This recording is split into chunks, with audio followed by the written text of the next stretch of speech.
दृष्टि शुक्ला। बुलेटिन की शुरुआत करते हैं बड़ी खबर के साथ और इस वक्त की बड़ी खबर आपको बता देते हैं। चंडीगढ़ से बड़ी खबर, नगर निगम का हो रहा है चुनाव। सुबह 7:30 बजे वोटिंग शुरू हुई। 35 वार्डों में 203 उम्मीदवार आज किस्मत को आजमाएंगे। 958 पोलिंग बूथों पर मतदान हो रहा है। चंडीगढ़ से बड़ी खबर आपको हम बता रहे हैं, जहां पर नगर निगम का चुनाव हो रहा है। सुबह 7:30 बजे से वोटिंग शुरू हुई। 35 वार्डों में 203 उम्मीदवार किस्मत आजमा रहे। 958 पोलिंग बूथों पर मतदान हो रहा है। चंडीगढ़ से बड़ी खबर, नगर निगम का हो रहा है चुनाव। सुबह 7:30 बजे वोटिंग शुरू हुई। 35 वार्डों में 203 उम्मीदवार अपनी किस्मत आजमा रहे हैं। 958 पोलिंग बूथों पर मतदान हो रहा है। करीब 6,90,000 मतदाता मतदान कर रहे हैं। चंडीगढ़ से बड़ी खबर आपको बता रहे हैं, नगर निगम का चुनाव हो रहा है। सुबह 7:30 बजे से वोटिंग शुरू हो गई है। 35 वार्डों में 203 मतदाता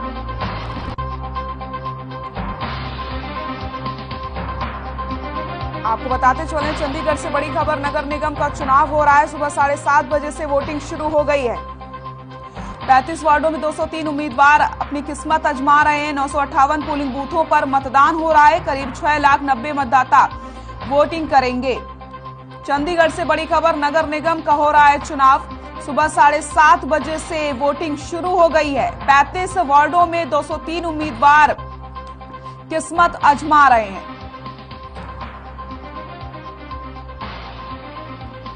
चंडीगढ़ से बड़ी खबर, नगर निगम का हो रहा है चुनाव। सुबह 7:30 बजे से वोटिंग शुरू हो गई है। 35 वार्डों में 203 उम्मीदवार अपनी किस्मत आजमा रहे हैं। करीब 6,90,000 मतदाता करेंगे मतदान। चंडीगढ़ से बड़ी खबर,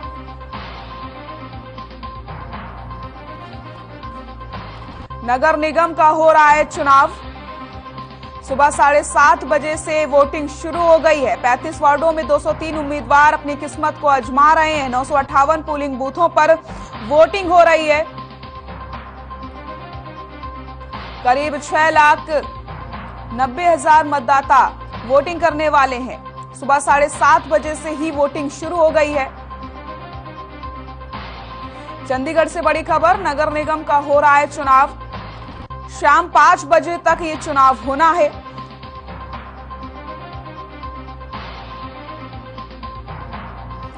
करीब 6,90,000 मतदाता मतदान करने वाले हैं। नगर निगम का चुनाव हो रहा है। चंडीगढ़ से आपको हम खबर बता रहे हैं।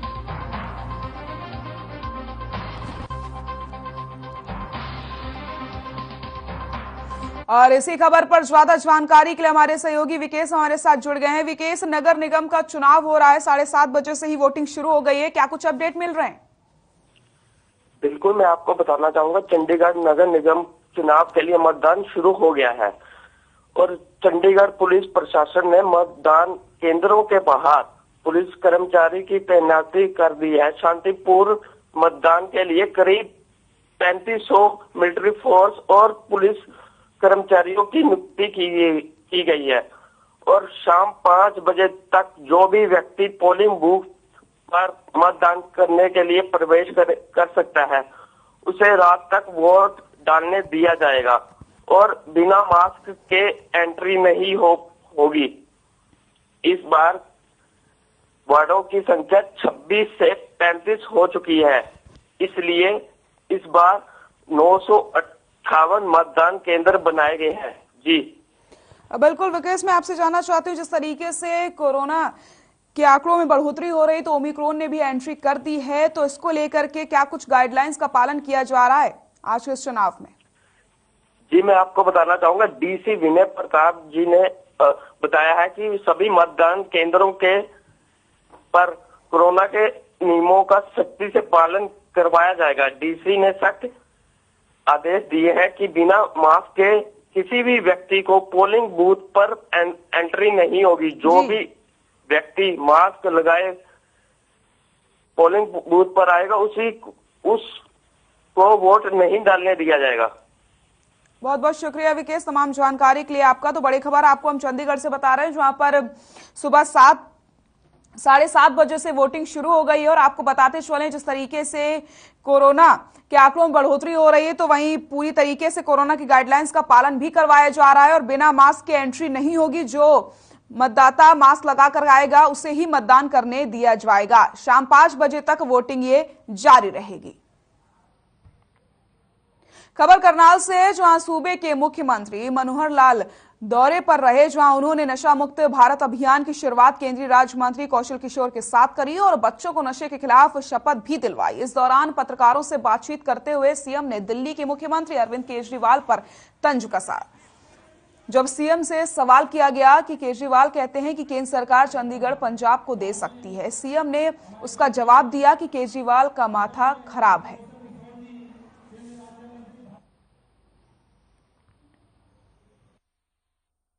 सबसे पहले तो हमारे केंद्रीय मंत्री श्री कौशल किशोर जी को इस बात के लिए धन्यवाद देता हूं, इनके लिए शुभकामना करता हूं कि इन्होंने एक मुहिम चलाई है। हालांकि ये मुहिम इनके साथ एक व्यक्तिगत रूप से बहुत जो इनकी हानि हुई, इनके बेटे जो शराब के नशे के कारण से ही अपनी जान से हाथ धो बैठे, उसी में से इन्होंने संकल्प लिया कि मुझे समाज में एक जागरण पैदा करना है कि नशे से दूर कैसे रखा जाए, खास करके नई पीढ़ी को। तो नशा मुक्ति आंदोलन इन्होंने कार्यक्रम चलाया है, उसके अंतर्गत आज करनाल में एक बड़ा कार्यक्रम हुआ है। इसके लिए मैं इनका धन्यवाद करता हूं। केजरीवाल, क्योंकि पंजाब में चुनाव है, केजरीवाल कहते हैं चंडीगढ़ को पंजाब में मिलवा देना चाहिए। उनका माथा खराब है क्या? जिंद पहुंचे मुख्यमंत्री मनोहर लाल ने प्रदेश कार्यकारिणी के सदस्य करमवीर सैनी के पिता की मृत्यु पर शोक जताया। इस दौरान सीएम के साथ स्थानीय नेता भी मौजूद रहे। तो वहीं मुख्यमंत्री व्यापारी श्याम सुंदर बंसल के परिवार से भी मुलाकात करने उनके घर पहुंचे। सीएम ने आश्वासन दिया है कि हत्यारों पर कड़ी से कड़ी कार्रवाई की जाएगी। गौरतलब है कि बदमाशों ने दिन दहाड़े व्यापारी श्याम सुंदर की गोली मारकर हत्या कर दी थी, जिसके बाद पुलिस ने कार्रवाई करते हुए श्याम सुंदर के हत्यारों को भी गिरफ्तार कर लिया था।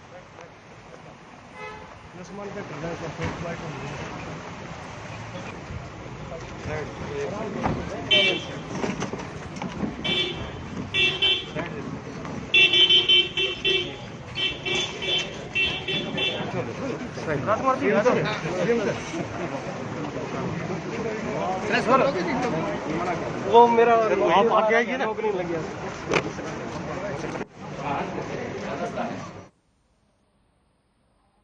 पलवल में भावांतर भरपाई योजना के तहत आलू की फसल का संरक्षित मूल्य 500 रुपए प्रति क्विंटल से बढ़ाकर 600 रुपए प्रति क्विंटल कर दिया गया है। जिला बागवानी अधिकारी डॉक्टर अब्दुल रज्जाक ने जानकारी देते हुए बताया कि योजना का लाभ देने के लिए किसान मेरी फसल मेरा ब्यौरा पोर्टल पर जाकर के अपना पंजीकरण करवा सकते हैं। इसके तहत बागवानी सहायता केंद्र के टोल फ्री नंबर पर भी संपर्क किया जा सकता है।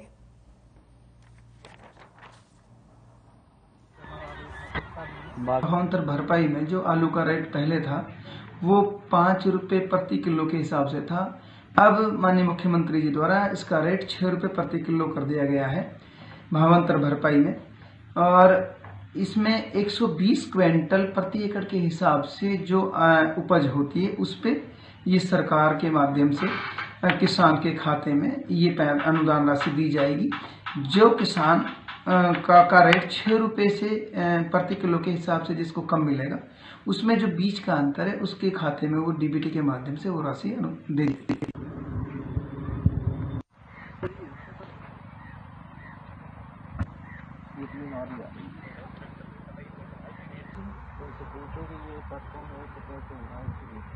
कुछ बताओ। कर रहा गवर्नमेंट जो तय करेगी वह गवर्नमेंट अपनी पूरी करेगी। गवर्नमेंट ने फिलहाल 600 रुपए अपने बेच के जे फार्म कटवा। खबर हरियाणा के जिंद से है, जहां खापों की एक महापंचायत हुई जिसमें प्रदेश भर से खाप पंचायतों ने हिस्सा लिया। तो आपको बताते चले 100 से ज्यादा खापों ने भागीदारी की है। लड़कियों की शादी की उम्र 18 साल से 21 साल करने के लिए फैसले पर खापे नाराज आई हैं। आपको बताते चले खापों ने कहा कि उन्हें शादी की उम्र 21 साल करने से कोई ऐतराज नहीं है, लेकिन शादी करने की सामाजिक उम्र 18 साल भी मान्य होनी चाहिए। खापे अपनी मांगों को लेकर के केंद्र और राज्य सरकार को अपना ड्राफ्ट सौंपेंगी और उत्तर भारत में मुहिम भी शुरू करेंगी।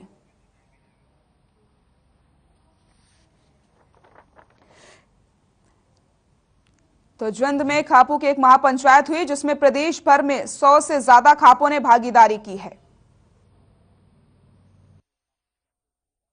संघर्ष कर रही है।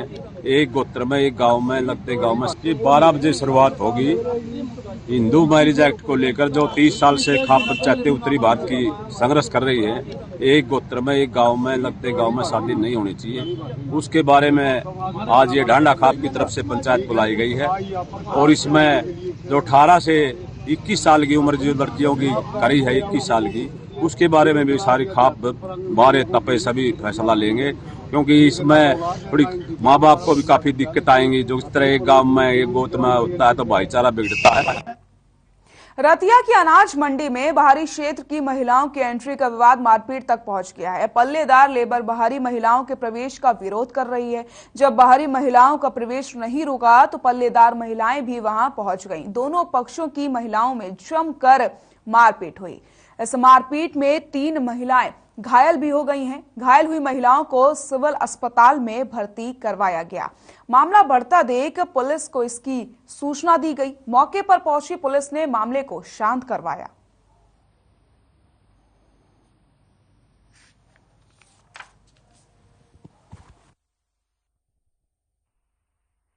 ਅੱਜ 20 ਸਾਲ ਹੋ ਗਏ ਮੰਡੀ 'ਚ ਝਾਰ ਖਰੀਦਦਿਆਂ ਨੂੰ।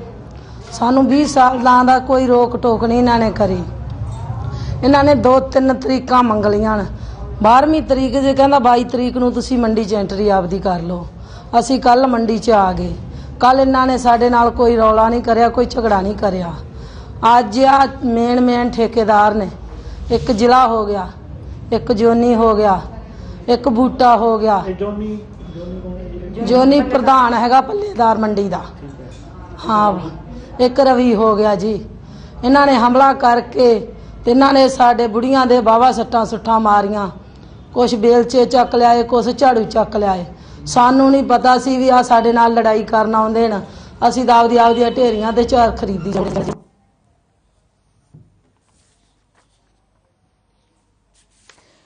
तो रतिया की अनाज मंडी में बाहरी क्षेत्रों की महिलाओं की एंट्री का विवाद मारपीट तक पहुंच गया है।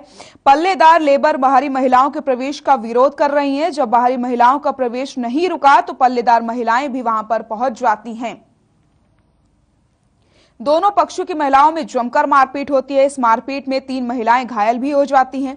घायल हुई महिलाओं को सिविल अस्पताल में भर्ती करवाया गया है। मामला बढ़ता देख पुलिस को इसकी सूचना दी गई।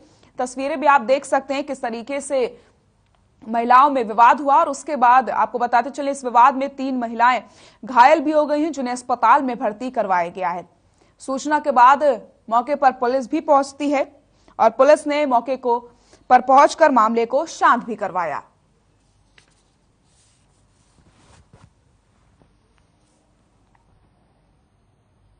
तो शाम के गांव इंदीवाली में शहीद हुए पुलिस के जवान विजय कुमार की प्रतिमा का अनावरण कार्यक्रम रखा गया, जिसमें कृषि मंत्री जेपी दलाल ने मुख्य अतिथि के रूप में शिरकत की। जेपी दलाल ने कहा कि प्रदेश सरकार ने शहीदों और कोरोना योद्धाओं के लिए जो नीति बनाई है वो देश में सर्वश्रेष्ठ है। साथ ही उन्होंने कहा कि केंद्र और राज्य सरकार ने देश और प्रदेश में व्यवस्था परिवर्तन का काम किया है। पीएम मोदी के मार्गदर्शन में भारत ने सबसे पहले कोरोना वैक्सीन बना करके देश ही नहीं 100 देशों को भी मुहैया करवाई है। आपको बताते चलें इस मौके पर कृषि मंत्री ने शहीद विजय कुमार के पिता, माता, पत्नी और बच्चों को शॉल भेंट करके सम्मानित भी किया।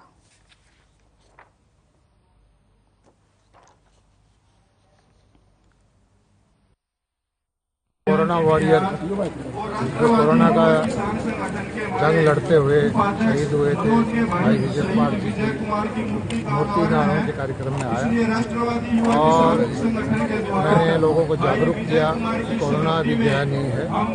सारी दुनिया के अंदर कोरोना का संकट फिर दोबारा से आने वाला है। अपनी सारी प्रोटोकॉल का पालन करें, कोरोना से बच के रहें, गाँव की जो व्यवस्थाएँ हैं वो दुरुस्त करें। और हरियाणा सरकार ने शहीदों के लिए जो काम किया है, मोदी जी ने आने के बाद देश के सैनिकों के लिए जो काम किया है और हमारी जो कोरोना वॉरियर हैं, बहनें हैं, कोरोना वर्कर हैं, सबके लिए जो नीतियाँ बनाई हैं वो देश में सर्वश्रेष्ठ है।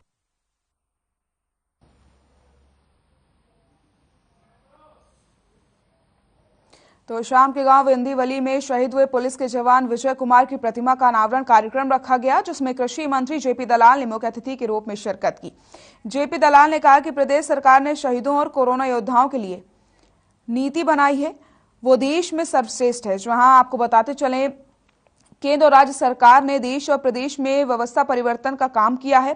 पीएम मोदी के मार्गदर्शन में भारत ने सबसे पहले कोरोना वैक्सीन बना करके देश ही नहीं बल्कि और भी देशों को उपलब्ध करवाई है। हिसार के चौधरी चरण सिंह हरियाणा कृषि विश्वविद्यालय में किसान दिवस मनाया गया, जिसमें प्रदेश के राज्यपाल बंडारू दत्तात्रेय ने बतौर मुख्य अतिथि के रूप में शिरकत की। राज्यपाल का VC doctor BR Kamboj, Hisar की उपायुक्त डॉक्टर प्रियंका सोनी और डीआईजी बलवान सिंह राणा ने पुष्पगुच्छ देकर के स्वागत किया। एचयू के इंदिरा गांधी ऑडिटोरियम कार्यक्रम स्थल पर उन्होंने किसान दिवस पर उन्नत किसानों को स्मृति चिन्ह देकर सम्मानित भी किया। इस अवसर पर 19 महिलाओं को स्मृति चिन्ह देकर के सम्मानित किया गया।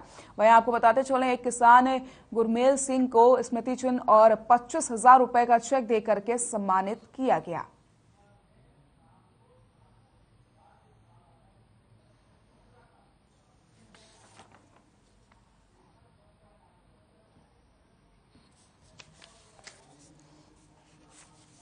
तो हिसार के चौधरी चरण सिंह हरियाणा कृषि विश्वविद्यालय में किसान दिवस मनाया गया, जहां पर 19 महिलाओं को स्मृति चिन्ह देकर के सम्मानित किया गया। तो वहीं एक किसान गुरमेल सिंह को स्मृति चिन्ह और 25,000 रुपए का चेक देकर के भी सम्मानित किया गया।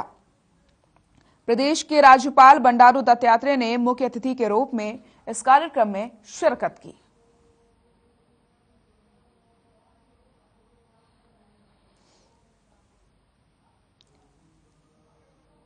हिसार के चौधरी चरण सिंह हरियाणा कृषि विश्वविद्यालय में किसान दिवस मनाया गया, जिसमें प्रदेश के राज्यपाल बंडारू दत्तात्रेय ने मुख्य अतिथि के रूप में शिरकत करी।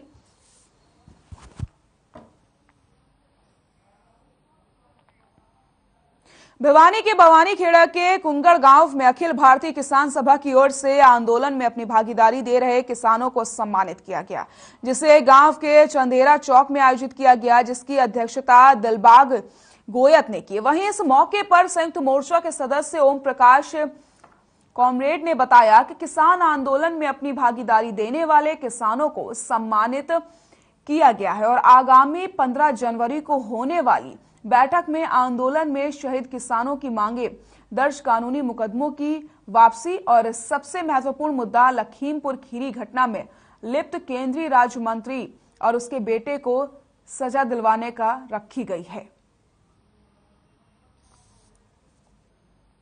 भिवानी के भवानीखेड़ा के कुंगड़ गांव में किसान भाइयों ने जो इस आंदोलन में बहुत हिस्सेदारी की है और लगातार बॉर्डरों पर सामान भी पहुंचाया है और लगातार गए हैं धरनों में, प्रदर्शन में, उन साथियों को आज अखिल भारतीय किसान सभा की तरफ से हमने सम्मानित किया है। और इस गांव के लोगों का इस किसान आंदोलन में किसान मजदूरों का बहुत बड़ा योगदान है।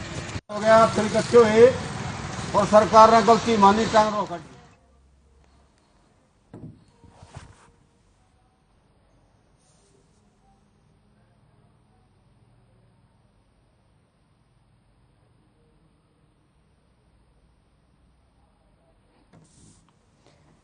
भिवानी के भवानीखेड़ा के कुंगड़ गांव में अखिल भारतीय किसान सभा की ओर से आंदोलन में अपनी भागीदारी दे रहे किसानों को सम्मानित किया गया, जिसे गांव के चंदेरा चौक में आयोजित किया गया, जिसकी अध्यक्षता दिलबाग गोयत ने की। वहीं इस मौके पर संयुक्त किसान मोर्चा के सदस्य ओम प्रकाश कॉमरेड ने बताया कि किसान आंदोलन में अपनी भागीदारी देने वाले किसानों को सम्मानित किया गया और आगामी 15 जनवरी को होने वाली बैठक में आंदोलन में शहीद किसानों की मांगे, दर्ज कानून मुकदमों की वापसी और सबसे महत्वपूर्ण मुद्दा लखीमपुर खीरी की घटना में लिप्त केंद्रीय राज्य मंत्री और उसके बेटे को सजा दिलवाने की रखी गई है।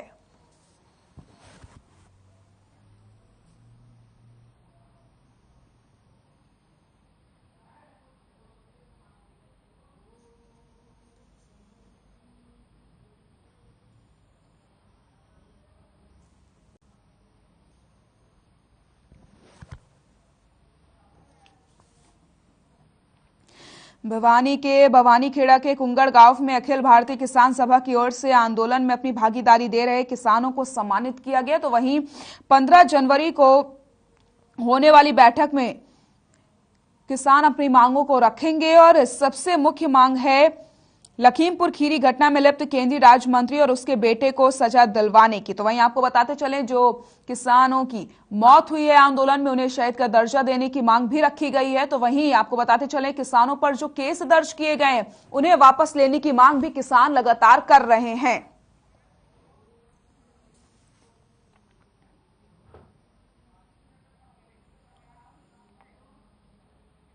खबर कुरुक्षेत्र के पिहोवा से है, जहां पर पिहोवा कुरुक्षेत्र रोड नए बाईपास पर गुरनाम सिंह चढ़ूनी ने किसान नेता सर छोटू राम की प्रतिमा का अनावरण करके चौक का शिलान्यास किया। वहीं शिलान्यास के बाद किसान नेता को पुष्पांजलि अर्पित करके कहा कि 24 नवंबर 1881 को जन्मे सर छोटू राम को किसानों का मसीहा कहा जाता है और स्वतंत्रता से पहले के समय में किसानों को मजबूत बनाने के लिए किसान हितैषी कानून लागू कराने में मददगार रहे थे। छोटू राम ने किसानों के लिए कई महत्वपूर्ण काम किए हैं। उनके इन कामों को अब भी किसानों के लिए मील का पत्थर माना जा सकता है।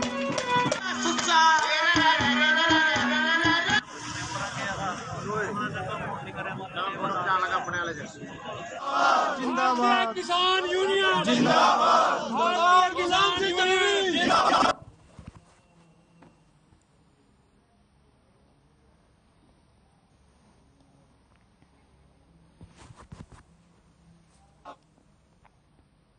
नू नगर परिषद के वार्ड नंबर 5, 8 और 10 में पीने के गंदे पानी की सप्लाई हो रही है, जिसकी वजह से लोगों को गंदा पानी पीने के लिए मजबूर होना पड़ रहा है। शहर के लोगों का कहना है कि पानी की सप्लाई वाली चैम्बर से सीवर का पानी मिल रहा है और जिस समय पानी की सप्लाई खोली जाती है तो सारा पानी लाइन में चला जाता है। सबसे ज्यादा दिक्कत चंबल के नजदीक वाले घरों को हो रही है। पानी के चैम्बर में कीड़े भी पड़ रहे हैं। यही पानी लोगों को घरों में सप्लाई किया जा रहा है। शहर के लोगों का कहना है कि जब पानी आता है तो उसमें बदबू भी आती है और कीड़े भी निकलते हैं और इसको लेकर के प्रशासन से शिकायत भी की गई है, लेकिन अभी तक समाधान नहीं निकला है। तो पीने के पानी में बदबू आती है और कीड़े भी आते हैं, उसके बावजूद भी प्रशासन कोई ठोस कदम नहीं उठा रहा और लोगों को गंदा पानी पीने के लिए मजबूर होना पड़ रहा है।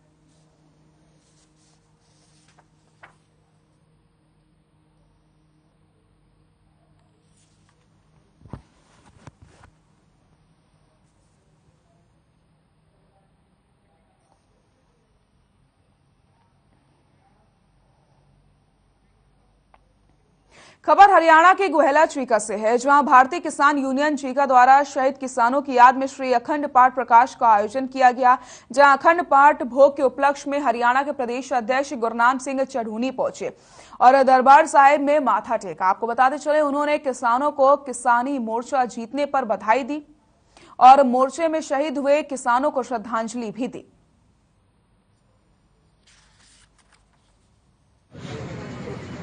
बुलाने वास्ते खड़े हो गया। देखिए अभी 3 कानून वापसी की है, जो एमएसपी की बात थी उस पर अभी पेंडिंग है, उस पर कमेटी बनाने की वो बात कर रहे थे, वो भी अभी तक तो कंप्लीट नहीं हो पाई है, लेकिन उसमें क्या करते हैं क्या नहीं करते उसकी समीक्षा हम हर महीने करते रहेंगे। और अभी आंदोलन हमने स्थगित किया है, अभी बंद नहीं किया, क्योंकि जब तक एमएसपी की बात नहीं मानी जाएगी तब तक के लिए स्थगित है। और अगर कोई आनाकानी की तो दोबारा से आंदोलन राजनीति के नहीं होते पूरा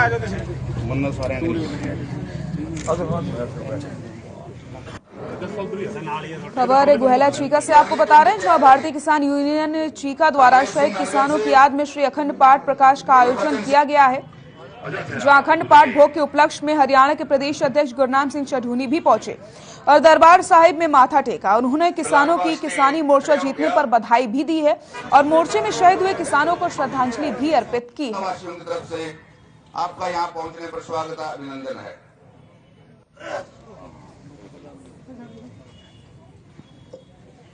जैसा कि आप सभी जानते हैं कि हमारे बीच में अपने विचार। हरियाणा के रोहतक में इस समय मातम का माहौल है। रोहतक के 26 वर्षीय नवीन वशिष्ठ मुंबई में नौका दुर्घटनाग्रस्त में शहीद हुए। शहीद के अंतिम संस्कार पर हजारों लोग शामिल हुए और उन्हें नम आंखों से अंतिम विदाई दी, लेकिन प्रशासन और पुलिस की ओर से अंतिम विदाई पर कोई भी अधिकारी मौजूद नहीं रहा। जिसके बाद जिला प्रशासन पर बड़े सवाल खड़े हो रहे हैं। वहीं जवान के अंतिम संस्कार में पहुंचे आम आदमी पार्टी के नेता नवीन जयहिंद ने हरियाणा सरकार से जवान के परिवार को 1 करोड़ रुपए की आर्थिक सहायता देने की मांग की।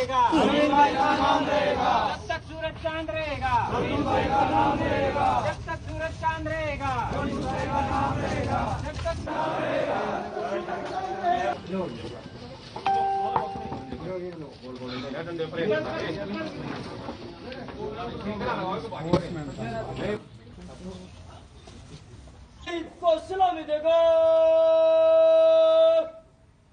सलाम सेफ्टी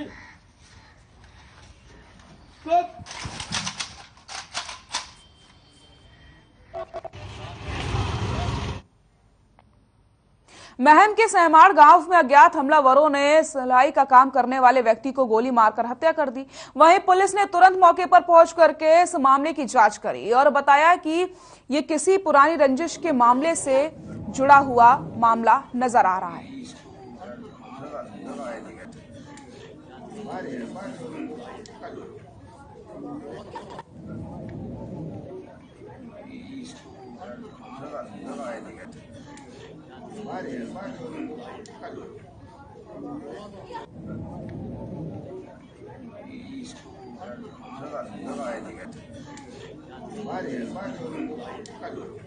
और लगभग 3:45 बजे के लग की बात है। बाइक सवार एक अज्ञात बाइक सवार थे, उन्होंने गोली चला के इसको लगभग 3 या 4 गोलियां लगी है और जिसकी मौके पर डेथ हो गई। इसकी पोस्टमार्टम करवाया जा रहा है। इनकी पत्नी की दरखास्त पे पर्चा दर्ज करके गिरफ्तारी के शीघ्र प्रयास किया जा रहा है।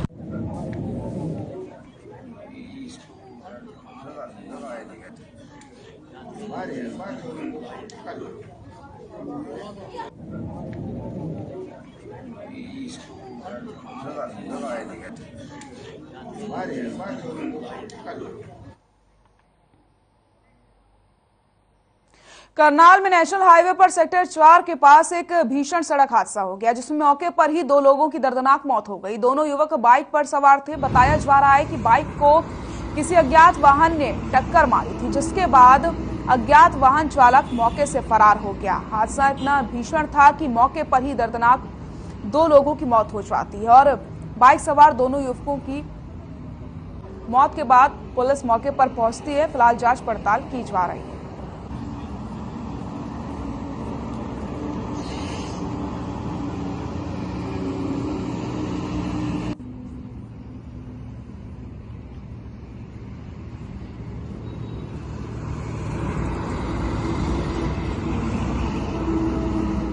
करनाल में नेशनल हाईवे पर सेक्टर 4 के पास एक भीषण सा हादसा हो जाता है, जिसमें मौके पर 2 लोगों की मौत हो गई है।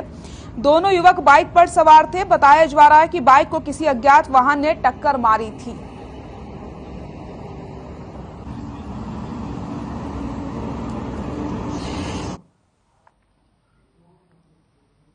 और इस वक्त की बड़ी खबर आपको बता देते हैं। इस वक्त की बड़ी खबर, लुधियाना कोर्ट में बम धमाके का मामला। गृह मंत्री अमित शाह ने सीएम छन्नी से बात की है। अमित शाह ने हर संभव मदद का भरोसा भी दिया। धमाके में खालिस्तानी आतंकियों के शामिल होने की आशंका जताई जा रही है। बड़ी खबर आपको बता रहे हैं, लुधियाना कोर्ट में बम धमाके का ये पूरा मामला। गृह मंत्री अमित शाह ने सीएम छन्नी से बात की है। अमित शाह ने हर संभव मदद का भरोसा भी दिया। धमाके में खालिस्तानी आतंकियों के शामिल होने की आशंका जताई जा रही है। लुधियाना कोर्ट में बम धमाके का ये पूरा मामला। गृह मंत्री अमित शाह ने सीएम छन्नी से बात की। अमित शाह ने हर संभव मदद का भरोसा भी दिया है। धमाके में खालिस्तानी आतंकियों के शामिल होने की आशंका भी जताई जा रही है। लुधियाना कोर्ट में बम धमाके का ये पूरा मामला आपको बता रहे हैं, जहां पर गृह मंत्री अमित शाह ने इस मामले को लेकर के सीएम छन्नी से बात करी है और धमाके में खालिस्तानी आतंकियों के शामिल होने की भी आशंका जताई जा रही है। पंजाब सरकार को केंद्र से मदद का भरोसा दिया गया है। लुधियाना कोर्ट में बम धमाके का ये पूरा मामला आपको बता रहे हैं, जहां पर अमित शाह ने सीएम छन्नी से बातचीत करी और हर संभव मदद का भरोसा यहां पर दिया गया है।